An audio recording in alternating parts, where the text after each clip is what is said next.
this day, I still cannot comprehend what had happened in that old godforsaken town of Angel Lake. The fear and horror one felt going there was already severe enough, but what my friend and I witnessed and experienced is one I wouldn't dare wish on anyone else. We're still shaken by it, and even hearing the name Angel Lake, it makes us shudder with regret and loathing of that place. Often, I have night terrors of the dreaded thing we saw there. None of this had started due to some morbid curiosity or some sort of legend tripping that we wanted to partake in. In fact, all this just happened because we were curious. I was a student who had an appreciation of anthropology and history, while my friend was a passionate lover of folklore and mythology. We both bounced back and forth various factoids of knowledge about what we specialized in, and we also had a shared taste for the macabre, so we often did our own research into darker and more mysterious subject matters such as Roanoke's Lost Colony. One interest we've shared our entire lives was the subject of ghost towns. To us, ghost towns held mysterious and fascinating stories of the past that no textbook could ever capture. What made them even more enticing was that they were often left untouched, so everything was still as still and silent as the day the villagers abandoned it. It was as if the forgotten town was a graveyard for the former life they used to have. My friend and I also enjoyed speculating about the cause of the departing, if indeed we can call it that.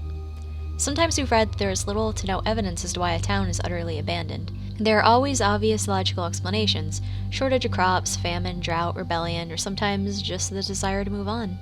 However, the ghost town of Angel Lake is notorious for having absolutely no explanation as to why it was abandoned. There are a large number of ghost towns in the world that have been abandoned by their original denizens, but this one had a peculiar history. Very little is actually known about Angel Lake itself. My friend and I searched high and low to discover more about it. Often, other than a small number of online articles and one or two history books, the most that's been said about it is that it was established sometime in the 1800s. The town is named after a lake that resides by it, and was mysteriously abandoned in 1936. It's also unknown what truly happened to people who lived here, because it seems they just disappeared from history. No one ever figured out what happened to them or why it was suddenly left. What little we've read detailed the so-called logical possibilities, but it also highlighted some more curious aspects. It's believed that dark occult practices had gone on there for centuries, and that may have been the cause for the elusive disappearances. What is known in recorded history was that the area was shunned by the indigenous people of the area. Tales of evil essences dwelling there were frequently recited amongst themselves.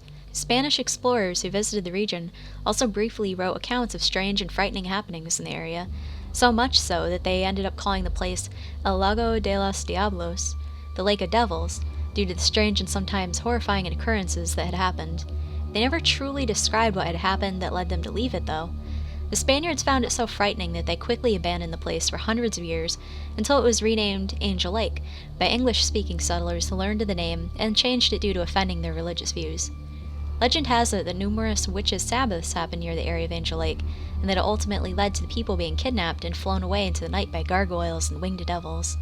Others say the extraterrestrials came down from the stars and abducted the human populace. Stirred by this strange tale and being lovers of history and folklore, my friend and I decided to travel to Angel Lake to explore it, and perhaps discover why the folks of the place moved somewhere else. It wasn't too far from our hometown, so it was possible to make it in a few hours. We would end up regretting that decision for the rest of our lives. This foolish decision did not come just from the urge to explore. We had planned on taking a few snapshots of old artifacts, and maybe touring the old decaying buildings. What awaited us is nothing I can truly explain to this day, nor is it something I wish to relive again. I would highly advise anyone to steer clear of Angel Lake and just let it rot. It's a breeding ground for nightmares and evil, and I wouldn't dare wish this experience on anyone else. During the drive, my friend and I eagerly discussed our theories about the eerie Angel Lake. Being students, we were trained to study and analyze situations with rationality and critical thinking. Naturally, we were willing to take anything with supernatural qualities attributed to it with a grain of salt. Between the two of us, however, my friend was the more superstitious. It wasn't in the sense of him reading and following horoscopes, or believing in magical horseshoes, or something ridiculous like that. Instead, he seemed to believe that not everything had a truly scientific explanation, and that there were many things in this life that the scientific method alone couldn't explain, no matter how much we want it to. But after I explained what we had seen, I don't think either of us can truly choose to believe anything rational anymore, whether it's scientific or otherwise. The farther we drove on, the more decrepit and strangely silent the place seemed to get. In fact, at one point, I had to roll down the window, only to hear nothing but deadly silence. If any animals were making noises, they were hardly detectable other than a brief rustling of grass. We had traveled during the late afternoon hours, so that by the time we arrived at Angel Lake, it would be evening. I can say now that this turned out to be our gravest mistake, along with even daring to travel to this accursed city. We did it for the sake of creating a foreboding and haunting atmosphere, but what an idiotic move. It wasn't until we were close by that we suddenly began to feel the true loneliness and isolation of the old town. Miles and miles of road stretched on, and with each mile, the road became less maintained, cracked, and uncared for. We drove past forgotten valleys and shadowy mountains, and the grass became unkempt and overgrown. Eventually, we began to spot unpleasant little, ancient rundown cottages here and there, scattered around the now dirt roads. Our vehicle rocked violently against the bumpy and ragged path. We became excited as a few of these old cabins appeared to be authentic and rustic, perhaps dating back to the 19th century. I quickly snapped a few pictures of them with my phone. These people must have been the folks who decided to have a simple living during the time and not moved into the industrialized portion of Angel Lake. At one point, my friend had no choice but to park the car, and we had to continue the travel on foot, seeing as the path had become too difficult to traverse via driving. The moment we shut the doors of our car, we immediately felt the atmosphere of decay. The trees, plants, and grass appeared gloomy and moist from the rain that had fallen a few days earlier, and any animals we heard were furtively scurrying away or climbing up tall black trunks. The ground was very muddy, and we could hear the faint twittering of unknown birds in the distance.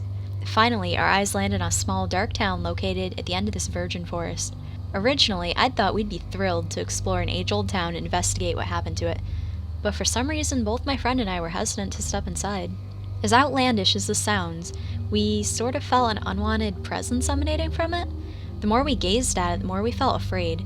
I did my absolute best to hide it, and I noticed my friend's fears because he was as fretful as I was to enter. He turned to me and asked if I was coming along and what was I waiting for. I lied, made up the excuse that I was just observing the town. We both exchanged unsettled laughs and went in as if we were both untroubled. The streets were filled with old architecture and desolate houses. There were still signs from old shops hanging up, and the residential homes still had wooden furniture on their verandas. It felt so strange to be here. Often when we walk through neighborhoods, we often expect to see the windows lit up and people walking down the road. But here, it felt so empty and forlorn. It was really unnerving to imagine what had caused this little place to be forgotten. We knew we could go inside any of these buildings that we liked and rummage through the things they contained, but there was something curious about these houses that left us feeling fearful of them. It was as if there were things still dwelling in here, hiding in the darkness and waiting for someone to enter. It sounds silly, yeah, but it felt that way. The fact that the sun had gone down and the sky was beginning to darken made it seem even more grim and devoid of life. As we marched our way through the dead streets, we snapped more photos and pointed out little stores and houses we found interesting, and remarked on their archaic appearances. I believe that secretly, my friend was pointing at places and objects just to fool me into thinking he wasn't afraid. But the truth is, it was so powerful, I could sense it. We were both very afraid, and I believe we both began to regret coming here at the late hour we did. Regardless, there was something that enticed my curiosity, and I simply had to search it. It was an old rectangular building in the town's plaza. The sign on top of it read, Angel Lake Newspaper Agency. I pointed it out, my friend became excited as well. Inside, there would surely be valuable sources of information revealing how life was here, and perhaps shed some light on some of the citizens and its history. We both pushed through the decrepit old door and entered the small, office-like place, and stared in complete amazement at the old tables, the typewriters, and the filing cabinets that were knocked over and scattered all over the room. We instantly began scavenging through old papers and furniture. We found numerous unfinished newspaper articles detailing the events going on in the nation, and many tidbits of local news during the 1930s. It was evident by this that the journalist who had been writing these gotten up and left suddenly. It left us with a slightly unnerved feeling as we continued to look through everything. I then ventured inside another room, and I believe this to have been the editing room. There were numerous front-page articles taped to the walls, and there were 2 windows looking out into a large tarn. The tarn was Angel Lake itself. I got to what I believed was the newspaper editor's desk. There was a large stack of newspapers on top of it, neatly arranged and strangely untouched. I looked back at my friend and saw that he was just tossing papers around and going through the contents of an old desk. It felt amazing for brief seconds. I was holding in my hands a newspaper that had been written nearly 80 years ago, and it still felt as fresh as the day it was off the press.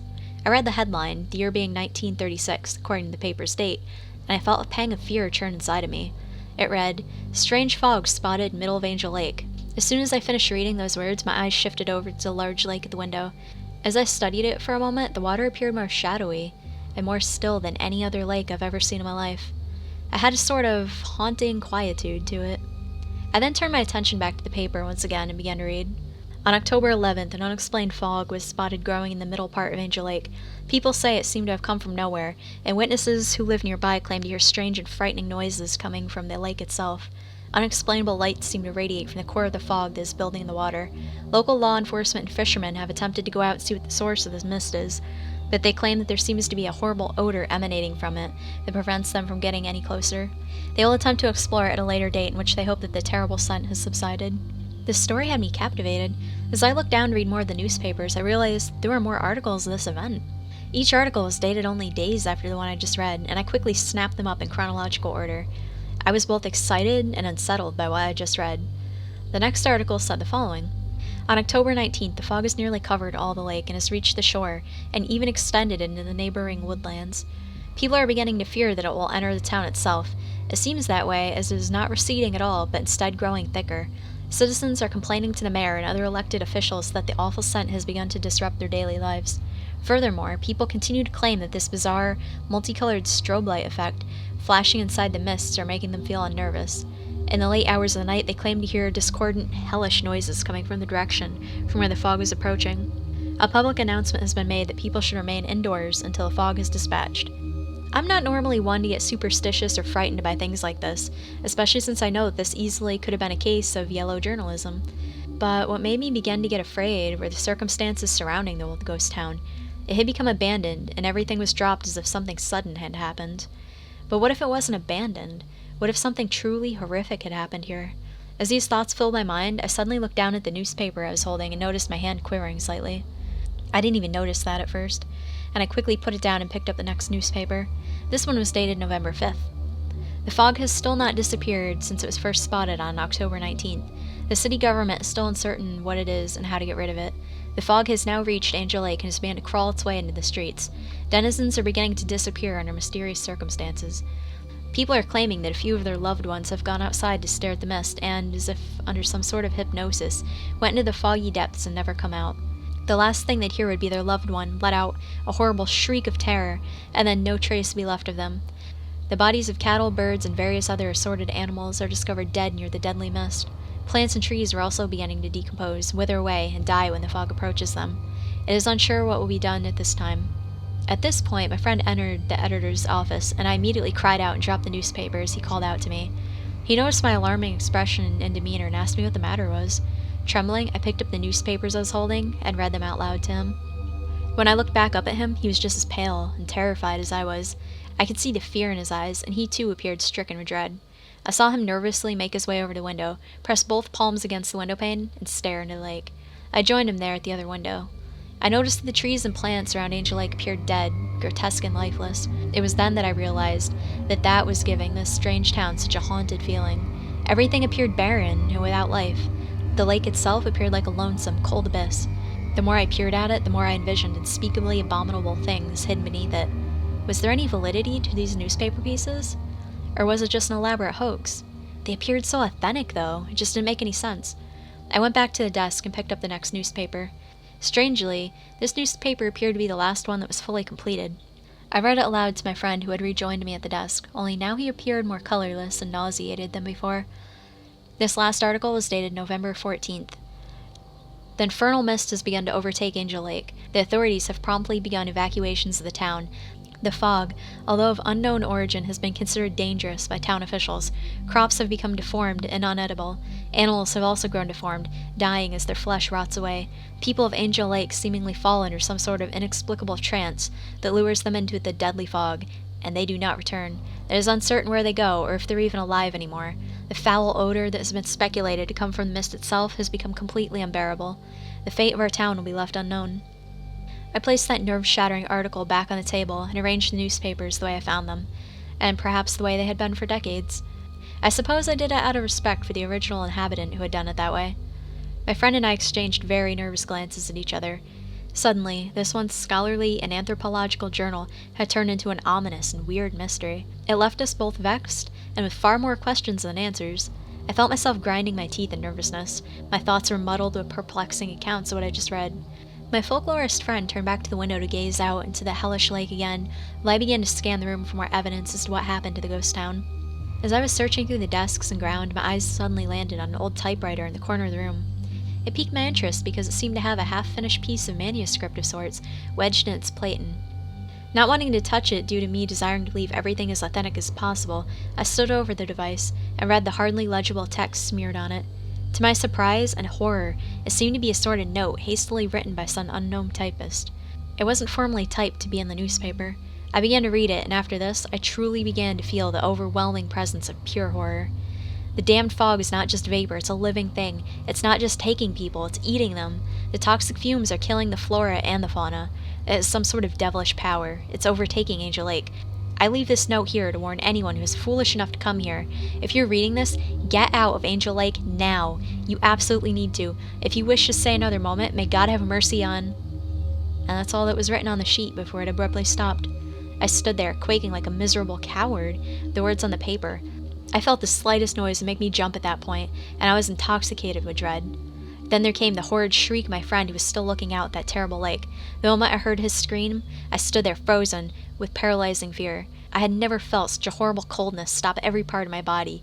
Even my breathing was restricted. I heard him calling out my name repeatedly, frantically, and the tone in his voice sounded as if he were ready to start sobbing. I managed to break out of that grip of extreme fear, and I sprinted over to my friend and demanded to know what was wrong. All he did, with a terrified expression on his face, was point his finger towards Angel Lake. Before I even looked, I had a feeling of just wheeling around and running out of this demonic town as fast as possible. With the horror beginning to take hold of me, I turned and stared out the window, and I observed the most bizarre and unexplainable phenomenon. I don't think I've ever read or seen footage of anything like this. Instead of being fascinated by it, it filled me with putrid dread and loathing as I recalled the frightening accounts in the newspaper articles and that one final message.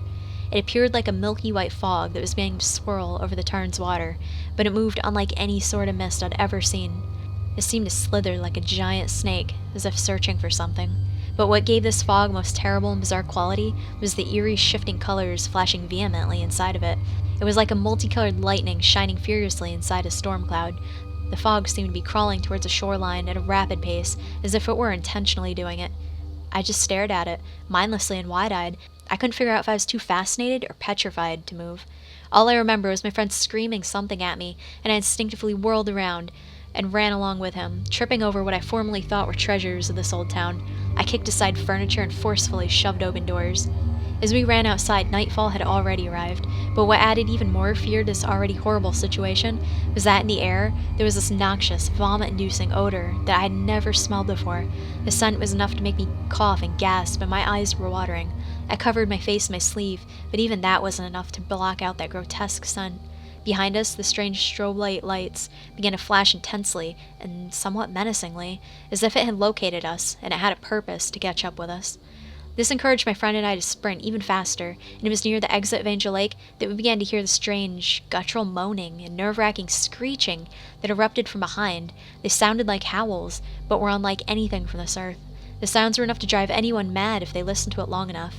Just as we had reached the arboreal area and finally managed to escape that witch's town, I dared to turn my head as I continued running for my life.